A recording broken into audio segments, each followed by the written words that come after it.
Bueno, hola a todos, nuevo video, espero que estén bien. Seguramente están realizando los trabajos de la clase 4. Espero que este video les sirva para cerrar un poco lo que la clase 3 trató de mostrarnos en relación a los temas que vamos trabajando en la materia. Seguimos en el eje de cultura, culturas y prácticas culturales, que es la unidad 1. Aparecen algunas ideas o conceptos más o nuevos que empiezan a ayudarnos a pensar un poco más esto de la cultura, entre ellos la idea de naturalización y desnaturalización de la cultura o de los procesos culturales, cómo la cultura sirve como un organizador del mundo y algo que se ve clave en el video de Mentira a la Verdad, la cuestión de cómo estas organizaciones culturales o esta cultura organizadora instaura un tipo de orden que intenta como anteponerse a una idea concreta de caos, ¿no?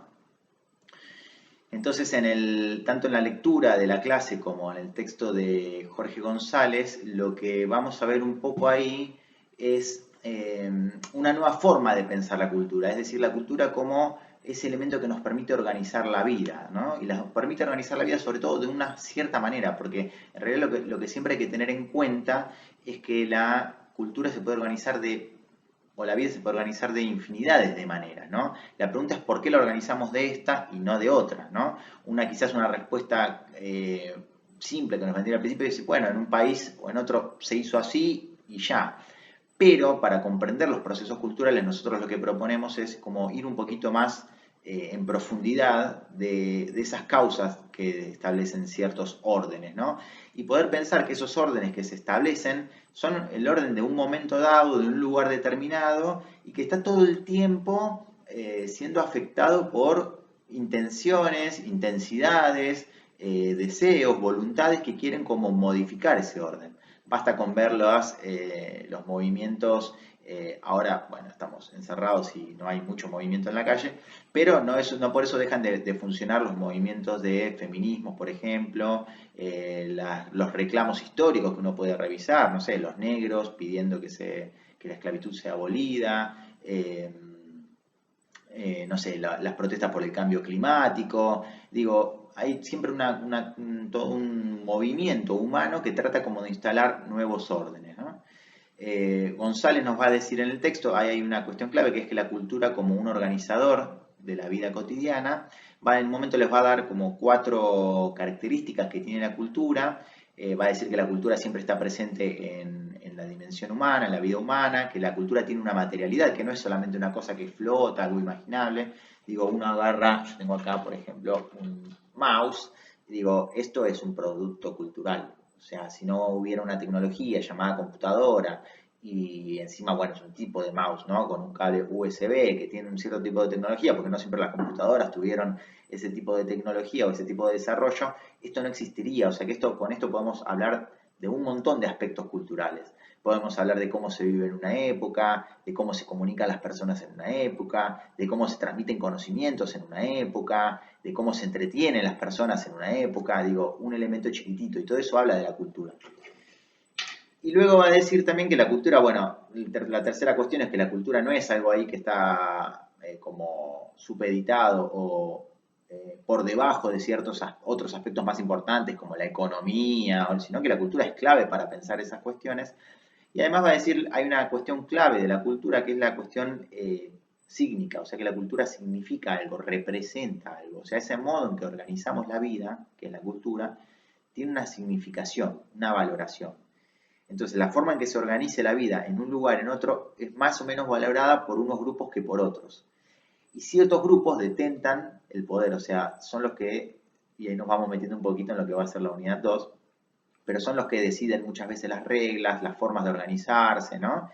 Que no es tan simple como decir es solo un gobierno, sino que tiene que ver con voluntades, con intenciones, con ideologías, con formas que la opinión pública adopta o no, ¿no? Eh, Así que bueno, un poco esos son como los ejes centrales, ¿no? La actividad un poco nos proponía pensar en este marco de la cuarentena, cómo órdenes se vieron trastocados, ¿no? O sea, algo que uno cree naturalizado, natural, o sea, que ya está ahí por siempre, dado, hecho, acabado y que no va a cambiar, de pronto un día para otro cambia, ¿no? Digo, uno se cansaba de ver protestas por el cambio climático y las instituciones diciendo, ¿no? Las instituciones internacionales diciendo, la ONU, ¿no? Bueno, hay que hacer un montón de cosas, pero es muy difícil, no se pueden hacer cambios, y de pronto viene un virus y se para todo, bajan las emisiones de dióxido de carbono, como algunos decían en el foro, aparecen animales, se ven animales que antes no se veían, se ve el Himalaya, digo, pasan como locuras, ¿no? O sea que evidentemente sí se podía parar. La pregunta es qué hace que pueda pararlo y qué hace que siga, ¿no? Y ahí estamos naturalizando la idea de que no se puede parar el mundo. Y esto nos muestra de algún modo, bueno, es una naturalización inventada, es una ilusión, ¿no? Como así era impensado en una época, no hace tantos años, pensar el divorcio o pensar el matrimonio entre personas del mismo género. Y hoy en día es como más. Hoy hablaba con un amigo que vive en Dinamarca y me contaba que allá en los supermercados siempre para todo tipo de comida hay una opción vegana y vegetariana y por lo general hay la opción con gluten y sin gluten, ¿no? Y le digo, claro, acá, le digo, allá y le digo, ¿y por qué? Me dice, no, porque ya acá la gente está acostumbrada y bueno, que elige la gente. Y que en los trabajos le dan a todos, por lo general les dan de comer y que les dan a todos comida vegetariana. Porque para ahorrarse entre hacer varios menús, hacen vegetariano y todos comen vegetariano. Y yo le decía, claro, acá la gente resistiría mucho la que le pongas una comida vegetariana nada más. Porque todavía hay una resistencia social, cultural, organizadora grande, ¿no? Y allá ya está como instalado, digamos. O sea, es como, bueno, está bien, se come vegetariano, si quieren comer carne, vuelven a su casa y comen carne, ¿no? Pero acá no es solamente la cuestión de si me gusta o no me gusta, sino que, digo, hay una resistencia cultural a eso, ¿no? O sea, seguramente habría una, ¿por qué nos discriminan? ¿Por qué solo a los vegetarianos? ¿Por qué no solo a nosotros? ¿No?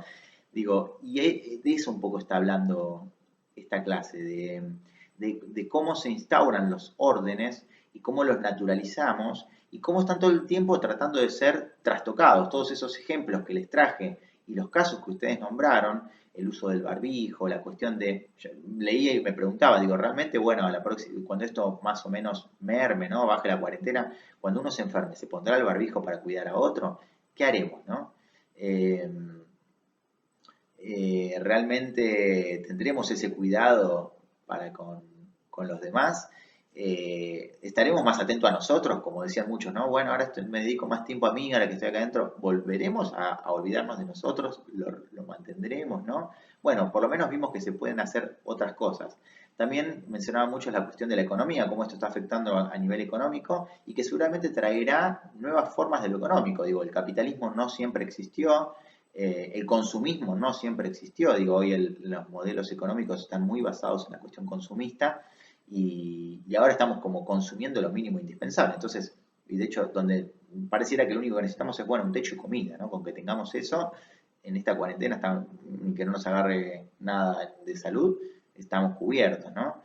Entonces, ¿de dónde vienen todas las necesidades de consumo? Todas esas cosas que comprábamos, ¿no? O sea, ¿para qué? ¿De dónde? Bueno, un poco lo que esta clase trata de ponernos en cuestión son esas cosas. Me excedí bastante de los 5 minutos esta vez, pero bueno, el tema era para largo. Espero haber sido sintético, que esto les sirva y cualquier cosa me consultan. Nos estamos viendo en la actividad 4 que tienen que realizar sus trabajos obligatorios esta vez, así que quedo abierto a consultas que quieran hacerme. Nos vemos, un abrazo a todos.